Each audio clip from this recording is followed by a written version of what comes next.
Hello guys, welcome to our new blog, नयाँ ब्लगमा तपाईँलाई स्वागत छ। आज चाहिँ हामी फेरि ड्राइभिङ स्कुल जाँदैछौँ।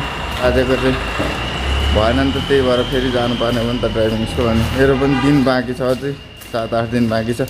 त्यो पनि अब बाहिर कुदाउनु भन्छन् होला, बाहिरै त हो नि, अब भित्र त के कुदाउनु हो, बाहिर कुदाउनु पर्छ यताउता यसो वरिपरि। अनि राजस्व तिरेको छैन नि त, अनि राजस्व नतिरे अहिले मतलब हुँदैन।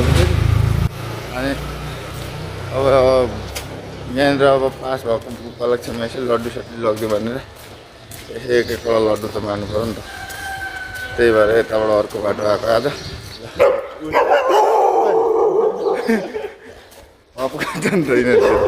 लड्डु चाहिँ यहाँनिर किनेर अब चाहिँ उता ड्राइभिङ स्कुलतिर हिँडेको हामी, यहाँ लड्डु किन्यौँ। अब उता गएर लड्डु पार्नु पऱ्यो।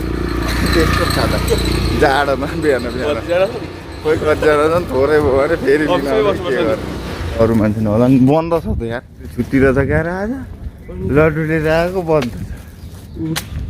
ए सिक्दैछन् ए यहाँनिर मैले लड्डु ल्याएको, मैले भने त पहिले अघि कसले 2 प्याकेट ल्याइसकेँ।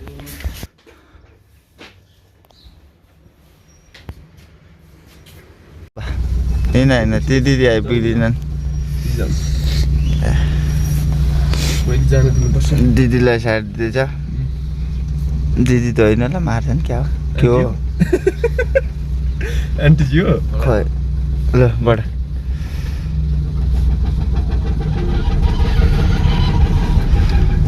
यति मजाले कुदाउँछ, मुला कस्तो फाल्दियो होइन, ड्यामेज भएन कुरो, हेटमा छिरिगयो ए लगिगयो। यति मजाले कुदाउँछ यार, घुमाइ हेरौँ न यहाँ घुमाइ। पछि आउँदै रहेछ बिचरा, झ्याप्पै रोकेर पठाइहालेछ नि। दुइटै त पास नगरौँ भन्ने हो कि क्या कता लगेको कता लगेको त कतै छैन कि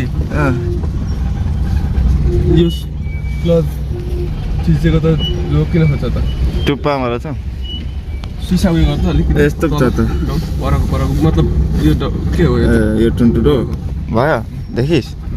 सिसा बिलाउनु लाउँछ अनि यसलाई त नकुटी नहुने नि भयो नि। कस्तो मजाले घुमाउँछ हेरौँ त। अब ठिक त्यही बेला चाहिँ पर्दैन नि। ड्राइभरमा माइलो मोटर चलाउँदै रोकिनै खोज्छ त पुरै अनि गाडी हो, यस्तै गाडी त कुदाउनु रहेछ खासमा। रोक्नै फेरि उठाल्नु, एटा नि रोकिँदा केही नहुने रहेछ नि त। अगाडिको गाडी स्लो छ भने पछाडिको अब लगेर ठोक्न मिलेन, के गर्नु, रोक्न मिल्छ, एटमा पनि रोक्न मिल्दो रहेछ। बन्द चाहिँ हुनु भएन, स्टार्ट बन्द हुनु भएन। यहाँबाट देखिँदैन, यताबाट बरु यताबाट देखिन्छ, त्यस्तो पो छ त। लाइटै गायब भयो अनि घुमाइ हेरौँ अनि यस्तो घुमाएपछि त झ्याप्प। अब तिनी आन्टी ए ल म गएँ अब उता अर्कोमा, ल राम्रोसँग सिक्दै गर्नु ल उता जाने अर्को। ल आज चाहिँ हामीले गाडी कुदाइसक्यौँ। यहाँनिर मामाले पनि यहीँभित्र आधी घन्टा कुदायो, मैले चाहिँ अब भित्र कुदाइनँ, मैले त ट्रायल कटाइसकेँ। अब पास भइसकेपछि भित्र त के काम होइन। मामाको पनि आज रिट्रायल काट्न जाने हो पर फेरि, अनि त्यसपछि भोलि ट्रायल भइहाल्छ। भोलि चाहिँ पास हुन्छ होला, अनि त्यसपछि चाहिँ बाहिर जाने हो 2 जना फेरि। त्यो म त 1 घन्टा यहाँ त यो त आज बन्दै रहेछ होइन, 1 घन्टा बाहिर जाँदा चाहिँ 1 घन्टा हुन्छ, बाहिर जाँदा चाहिँ 1 घन्टा हुन्छ भन्थे।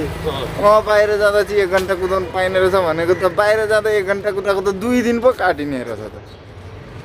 हँसिएन अहिले अरू त्यसो भने होइन, अस्तिसम्म त ठिकै थियो, 1 घन्टा हुन्छ बाहिर जाँदा चाहिँ। म त बाहिर जाँदा चाहिँ 1 घन्टा हुन्छ, 2 दिन चाहिँ काटिँदैन, 1 दिनै गनिन्छ, 26 दिन हुन्छ भन्नु सोचिरहेको होइन रहेछ। गलत हामीले बुझेको गलत हो कि अहिले आएर गलत बुझाएर थाहा भएन त्यो चाहिँ।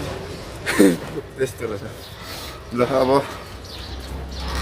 आजलाई चाहिँ हामीले गाडी कुदाइसक्यौँ, अब चाहिँ हामी रुमतिर हिँडेको।